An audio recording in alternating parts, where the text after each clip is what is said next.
నమస్కారం. నమస్తే అండి. విశ్వమణి బాబు గారు, మీరు చెప్పండి, మామూలుగా పూజలు అన్నారు కదా, యెస్. ఎలాంటి పూజలు చేస్తారు? మీరు రెగ్యులర్ గా చేసే పూజలు ఏమిటి? అసలు ఎలాంటి పూజలు చేయటం వల్ల మనకి సక్సెస్ అనేది వస్తుంది? ఖచ్చితంగా. అల్టిమేట్ గా మనకు కావాల్సింది డబ్బే కదా. చాలా మందికి తెలియాలి కూడా. పూజలు చేస్తున్నాం, నేను పూజలు చేస్తున్నాం అంటారు. ఏం పూజలు? వాళ్ళు చేసే పూజలు, వాళ్ళు చేసే విధానం సరిలేదు అక్కడ. సో అందరికి అల్టిమేట్ గా డబ్బే కావాలి. డబ్బు కోసమే, ప్రతి మానవుడు డబ్బే కదండి ముఖ్యం. సో మీ పేరులోనే డబ్బు ఉంది కాబట్టి మీరు ఏం పూజలు చేస్తారు చెప్పండి. నేను ఈ సబ్జెక్ట్ కి రాకముందు చేసింది పూజలే అన్నాను. ముక్కోటి దేవతల అనుగ్రహాన్ని పొందాను కాబట్టి వాళ్ళు చూపించిన దారి అని ఎన్నో వీడియోలో కూడా చెప్పాను. ముక్కోటి దేవతల అనుగ్రహాన్ని పొంది వాళ్ళు చూపించిన దారే ఈ విశ్వశక్తి దారి. అంటే నేను నేర్చుకున్నదే చెప్తున్నాను, నాకు సక్సెస్ అయిపోయింది. నేను నేర్చుకునేది నాకు సక్సెస్ అయిపోయింది. 3 గంటల 45 నిమిషాలు అంటే ప్రదోష కాలం. ప్రదోష కాలం అనేది ఒకటి ఉంది మళ్ళీ ఈవినింగ్ లో.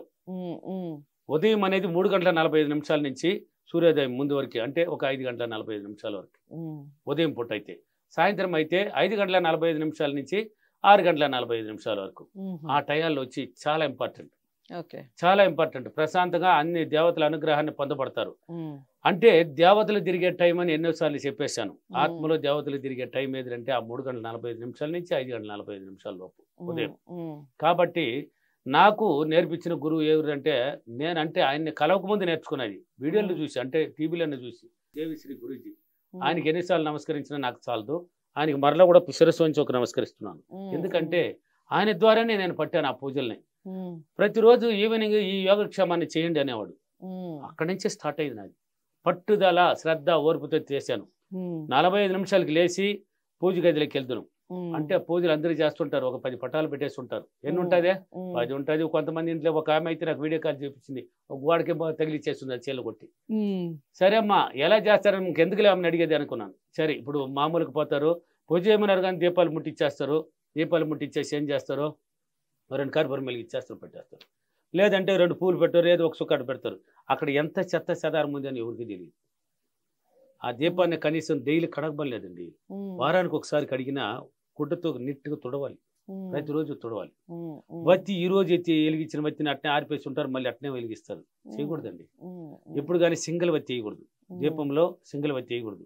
2 వత్తులు జాయింట్ చేసుకోవాలి. 2 వత్తులు జోడించి ఒక్కొక్క దాన్ని 2 దీపాలు ఎదురెదురుగా ఇలా పెట్టి వెలిగించాలి. ఇలా ఉండాలి, వెలిగించాలి. వెలిగించాలి. దేవుళ్ళకి అక్కడ ఇప్పుడు పూజలు నిన్నటి పువ్వులు కూడా రాలిపోతుంది, దాన్ని వెనకాల కూడా ఉంటుంది, చూడరు. అది ఎక్కడ ఉంటుంది? ఏదో పోయినాం పెట్టినాం పట్టినామా, వారానికి ఒక నెలకు ఒకసారి బొట్టు పెట్టుంటారు, ఎట్లా ఉంటుంది. అలా కాదు. నేను ప్రతిరోజు నీట్గా తుడిచేసి, బుట్టు అనేది వీక్లీ 1 టైం మా ఇంట్లో. బేస్తవారం అయితే నీట్గా చేస్తారు, వీక్లీ 1 టైం నీట్గా పెట్టేస్తారు. ఆ పూలన్నీ ఎత్తేసి వెనకాల ఏముంది, పక్కన ఏముంది నీట్గా ఎత్తేసి, దీపాలు ఆ పాత్రలు అన్ని నీట్గా తుడిచేసి, పక్కాగా నీళ్లు మార్చి పెట్టుకునేసి, అక్కడ దేవుళ్ళకి అన్నిటికీ పూలు పెట్టేసి నీట్గా చేశాను. చేసేసి ఎన్ని దేవుళ్ళు మా ఇంట్లో కూడా 10-12 దేవుళ్ళు పెట్టున్నాం. ఇప్పుడు కూడా ఉన్నాయి, పెట్టినాం. అంటే వాళ్ళు చేసుకుంటున్నారు మా ఇంట్లో వాళ్ళు. వాళ్ళు ఎంత చెప్పినా వాళ్ళ రూట్లో వాళ్ళు పోతున్నారు. మనం వాళ్ళని పీడించకూడదు కదా. నాకు చూపించిన గొప్ప దారి కదా, మొక్కాల్సిందే కదా. నాకు కూడా అమ్మ నాన్న తల్లిదండ్రులు గురువులకి నమస్కరిస్తాను కదా. అలా పెట్టేసి మంత్రాలు అంటే ఒక కర్పూర బుళ్ళ వెలిగిస్తే చాలదండి, దేవుడికి నైవేద్యం పెట్టాల్సిందే. పూజ చేసేవాడు ఎవడైనా సరే ఏదో ఒక నైవేద్యం ప్రతిరోజు పెట్టాల్సిందే, ఉదయం అయినా నైట్ అయినా. ఏమి తూయినప్పుడు ఒక బెల్లం ముక్క అయినా పెట్టండి, అక్కడ బెల్లం ముక్క అయినా పెట్టాల్సిందే. పెట్టి నైవేద్యం ఇచ్చినప్పుడే వాళ్ళు ఆనందపడతారు. అంటే ఆ కర్పూర బుళ్ళు వెలిగించినావు, అగరబత్తులు వెలిగించినావు. నేను ఎన్ని దేవుళ్ళు ఉన్నారో అన్ని దేవుళ్ళు మంత్రాలు ఆల్రెడీ చెప్పేశాను మీకు. లక్ష్మీదేవి ఫోటో ఉన్నప్పుడు కనకదార స్తోత్రం, లక్ష్మీ అష్టం చదివేవాడిని. ఈశ్వరుడు ఫోటో, పార్వతి ఫోటో ఉన్నప్పుడు అర్ధనారీశ్వర స్తోత్రం చదివేవాడిని. వెంకటేశ్వర దేవుడు ఫోటో పెట్టేసినాను కాబట్టి వెంకటేశ్వర వజ్రకవచం చదివేవాడిని. ఏ దేవుళ్ళు పెట్టినా, దుర్గాదేవి ఉన్నప్పుడు దుర్గాష్టం నేను చదివాను. అంటే నాకు ఇన్ని ఫోటోలు పెట్టి ఇన్ని మందిని ఆనంద పెట్టానని ఇప్పుడు తెలుసు నాకు, అప్పుడు తెలియదు. అప్పుడు తెలియదు నాకు. దారికి వచ్చిన తర్వాత వాళ్ళు మహానుభావులు చూపించిన దారి రబ్బా, మనం చేసింది ఫలితం పొందానని నాకు తెలిసింది. కాబట్టి అలా చేసేవాళ్ళు అందరి వల్ల కాదు. అది పట్టుదల కావాలి మానవుడికి, ఓర్పు కూడా కావాలి, దానికి శ్రద్ధ కూడా కావాలి. అటువంటి శ్రద్ధ ఉన్నవాడే అన్ని ఫోటోలు పెట్టి చేయాలి. లేదనుకున్నవాడు ఒకటి పెట్టుకో, నీకు నచ్చింది ఒకటి. ఇప్పుడు ఇంట్లో 5-6 మంది పిల్లలు ఉంటే ఎలా ఉంటుంది? వాళ్ళు కొట్లాడుతున్నా పట్టించుకోవు. ఒక మంచి చెడ్డ వచ్చినా పెద్ద బట్టలు ఎత్తి ఇంతమందికి ఆడిస్తా ఉండేది వేసుకొని పో అంటారు. అది 1-2 ఉంది అనుకో, ముద్దు అయిపోతున్నా, బంగారే కదా, ముద్దు బిడ్డలే కదా. ఇంకా అమ్మో దీపావళి వచ్చింది, అమ్మ నాకు లేకపోయినా పరు, నా బిడ్డలకు ఎత్తియాల్సిందే. అదే విధంగా ఒకటే లేక రెండో నీకు నచ్చిన ఫోటో పెట్టుకొని శుద్ధంగా పూలు పెట్టుకొని నెట్గా తుడుచుకో, నెట్గా పెట్టుకుంటావు. రెండే కాబట్టి సింపుల్ పని అవుతుంది. అప్పుడు వాళ్ళనే నమ్ముకుంటావు. ఇప్పుడు ఈ సబ్జెక్ట్లోకి వచ్చి పూజ చేయొచ్చా అని చాలా మందికి వచ్చినాయి సార్. నన్ను చాలా కాల్స్లు వచ్చేసి ఉన్నాయి, వస్తూనే ఉన్నాయి. ఈ సబ్జెక్ట్ చేసుకుంటూ పూజ చేయొచ్చునా? చేయొచ్చు. ఎలా చేయొచ్చు? అక్కడ పోయేసి దేవుడా నాకు ఇది, దేవుడా లక్ష్మమ్మ నాకు డబ్బులు కుమ్మరిచ్చు అని అక్కడ అడగడం, మళ్ళీ పక్కన ఈశ్వరుని పెట్టి సామే నాకు ఇలా కుమ్మరిచ్చు అని అక్కడ అడగడం, మళ్ళీ అక్కడ పోయి విశ్వని అడగమన్నాను కదా, విశ్వమా నేను మనస్ఫూర్తిగా నమ్ముతున్నాను సామె, మళ్ళీ అక్కడ సామె అనడం. మొత్తాన్ని కనిపించకూడదు. అదే విశ్వం అనుకో. విశ్వం ఎలా ఉంది నీకు తెలియదు కదా. ఆ ఫోటో దగ్గర పోయినావు కదా, నువ్వే విశ్వం అనుకో. ఆమె లక్ష్మి డబ్బు, మన సబ్జెక్ట్లో విశ్వం ఉంది, డబ్బు ఉంది, నువ్వు ఉంది. లక్ష్మీదేవి అయితే నువ్వు డబ్బును అడగొచ్చు ధైర్యంగా, ఆమె కదా ప్రపంచానికి డబ్బు. కాబట్టి అక్కడ పోయినప్పుడు విశ్వం అన్నప్పుడు విశ్వమనే పట్టుకో, అదే విశ్వం అనుకునేస్తే చెప్పి నీకేం కావాలో చెప్పుకో. ఇలా చేయాలి. కనిపిస్తావు అప్పుడు. ఓ ఈ విశ్వం ఎలా ఉంది తెలియదు అనేసి నన్ను విశ్వం అనుకుని అడుగుతున్నాడు. సరే ఇచ్చేద్దాం, ఆటోమేటిక్ ఇస్తారండి.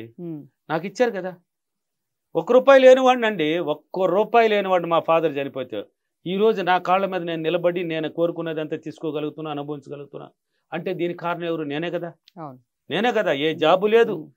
1650 నెలకి శాలరీ కూడా చేశాను నేను. ఒక నెలకి ఆ జాబ్ కూడా చేశాను. సెక్యూరిటీ పని చేశాను. అన్ని పనులు చేసి వచ్చిన వాడిని అండి. ఒక పని చేయలేదండి నేను, అన్ని పనులు చేసి వచ్చాను. కాబట్టి దేవుడు పూజ చేసేవాళ్ళు నెట్రి చేయాలి.